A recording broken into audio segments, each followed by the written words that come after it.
Tahukah kamu, makhluk yang paling sering kamu usir justru lebih jujur menjalani takdirnya daripada manusia.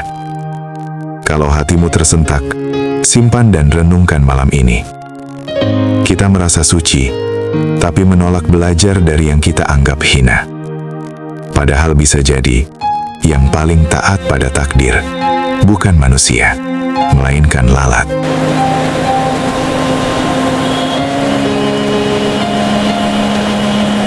Guru, kenapa sih pas lagi mikir atau lagi khusyuk, Anda malah nyebut lalat? Kan itu binatang hina, bikin jijik, di mana-mana juga diusir. Justru karena ia hina di matamu, maka ia tinggi di pelajaran jiwa. Ego manusia hanya mau belajar dari yang indah. Padahal Allah menyebar hikmahnya juga pada yang kau benci. Emangnya kita bisa dapat ilmu penting apaan sih dari makhluk hidup yang kerjanya cuma makan sampah doang dan nongkrong permanen di tempat jorok? Pertama, penerimaan takdir. Lalat lahir sebagai lalat. Lalat tidak iri pada kupuk. Tidak protes mengapa sayapnya kasar. Tidak menuntut hidup yang harum. Lalat menerima bentuknya sepenuh hati, lalu taat menjalani wilayah tugasnya. Manusia justru sibuk menolak dirinya sendiri. Maksud guru?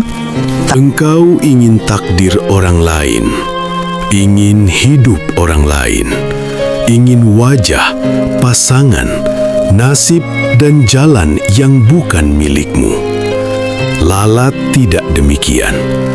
La tidak memilih peran, tapi menyempurnakan perannya. Tapi lalat hidup dari sisa. Bukankah itu hina?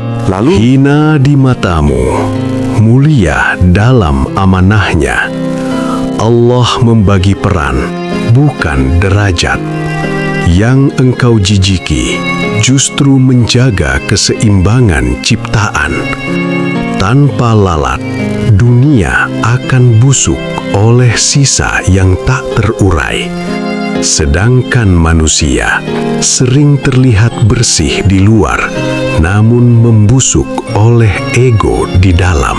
Lalu, rahasia besarnya yang terbuka selanjutnya apalagi guru? Dan Tawakal. Lalat tidak menimbun, tidak menyimpan masa depan. Lah hidup dari apa yang Allah sediakan hari ini. Jika ada, ia hidup. Jika tiada, ia mati. Tanpa drama, tanpa keluhan, tanpa ilusi mengendalikan hidup. Engkau menyebut tawakal, namun hatimu penuh kecemasan. Dan dengungannya itu guru, bikin kuping saya terganggu. Bagi ego, itu kebisingan. Bagi jiwa, itu zikir tanpa suara. La terus berdengung, tanpa berharap dipuji, tanpa ingin dikenal, tanpa takut dibenci.